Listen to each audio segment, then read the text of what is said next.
আসসালামু আলাইকুম বোনেরা, কেমন আছেন? আশা করি ভালো আছেন। আলহামদুলিল্লাহ আমিও ভালো আছি। আজকে রান্না করব দেশি মুরগি টমেটো পেঁয়াজ দিয়ে ভুনা। কিভাবে রান্নাটা করব আপনাদের সাথে শেয়ার করব। আগে থেকে মুরগিটা পিস করে পরিষ্কার করে ধুয়ে নিয়েছি। এখন লবণ হলুদ মরিচ মাখায় নিতেছি।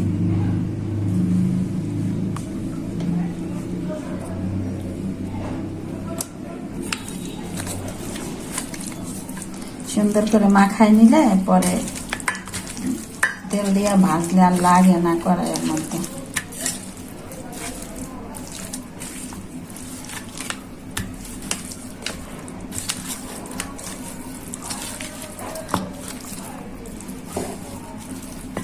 কড়াইটা গরম হয়ে গেছে, তেলটা ছেড়ে দিচ্ছি। তেলটা এখন গরম হয়ে গেছে। আগে থেকে মশলা হলুদ মরিচ মাখানো এগুলো ভেজে নিচ্ছি।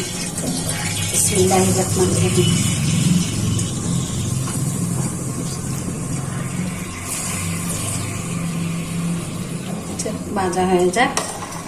মুরগির মাংসটা ভাজা হইতে গাছটা পানি দিয়ে দিই। যে লেবু গাছটা ইয়া মাস আইছে না, গরমের দিন গাছটি ধুলাগুলো গেছে। এই যে বিলাতি দিনের গাছটা অনেক সুন্দর হয়েছে। এই যে গাছে দুইটা মরিচ ধরছে, সেই মরিচটি এই যে কি সুন্দর। ফাল্গুন মাস প্রায় শেষের দিকে, চৈত্র মাস আসা পড়তেছে, তার জন্য এরকম। এইটা মরিচ গাছ আছে। এই যে পাতাল কচি গাছটা, পাতাটি কি সুন্দর হয়েছে না, এই যে অনেক সুন্দর। আবার এই যে ফুল ধরতেছে মরিচ গাছে, ভালো লাগে তো। এই যে মরিচ গন্ধার গাছটাও হইতেছে, গরমে ময়লা যেতেছিল। এই যে এই যে ময়লা গেছিল না, এখন সুন্দর করে আবার ঢেম দিতেছে। এই যে কি সুন্দর রজনীগন্ধার গাছটা, এই যে ঢেম দিতেছে। দেখি ওই পিসটা সুন্দর করে হয়েছে কিনা। হ্যাঁ, ওই পিসটাটা সুন্দর হয়েছে। আর গাছেরও তো জীবন আছে। এই যে গরমের দিন খরা পড়ছে, গাছগুলা কিরকম সব দিকে নির্মাণাদি কাজ চলছে, ধুলা বালু আর খরাতে গাছগুলা কেমন যেন হয়ে যায়। তা আমাদের রান্নার পাশাপাশি আমি তো একা সবকিছু করি, আবার গাছটাতে একটু পানি দিয়ে আসছি যাতে গাছটা শান্তি পায়। মাংসটা এক পিঠ হয়ে গেছে, আরেক পিঠ হয়ে যায়। মুরগিটা ভাজা হয়ে গেছে, কি সুন্দর হয়েছে না কালারটা।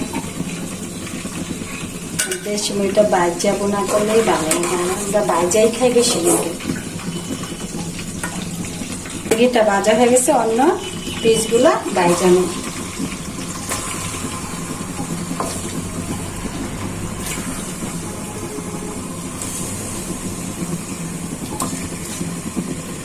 তেলটা গরম হয়ে গেছে, তেজপাতা দারচিনি দিয়ে দিচ্ছি, এলাচি দিয়ে দিচ্ছি।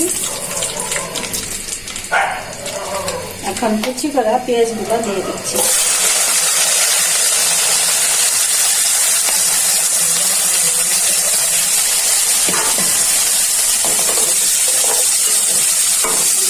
পেঁয়াজগুলো ভাজা হয়ে যায়, পেঁয়াজটা প্রায় ভাজা হয়ে গেছে। এখন দিয়ে দিচ্ছি রসুন বাটা পরিমাণ মতো, আদা বাটা পরিমাণ মতো,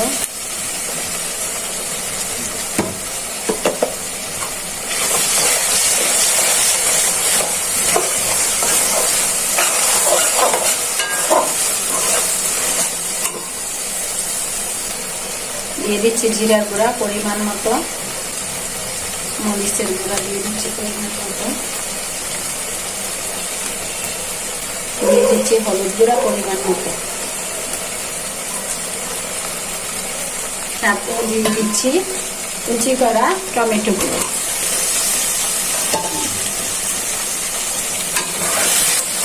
যেহেতু টমেটো দিয়ে রান্না করবো, টমেটোটা কষানো হয়ে যায়, মশলা টমেটোটা কষানো হয়ে যায়।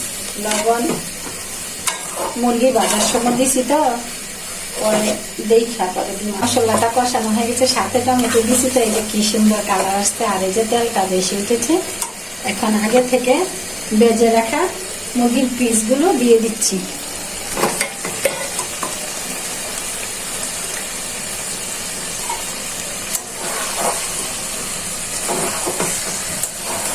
এই টমেটো দিয়ে ভুনাটা করলে বেশি মুখে সেই রকম একটা স্বাদ লাগে।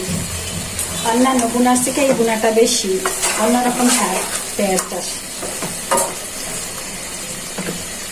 আর হালকা একটু জল দিয়ে দেয় সিদ্ধ হওয়ার জন্য।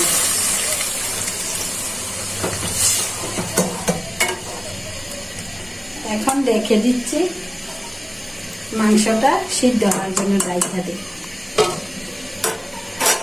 দেখি তরকারিটা হয়েছে কিনা। একটা কালার আসছে, দেখি মাংসটা সিদ্ধ হয়েছে কিনা।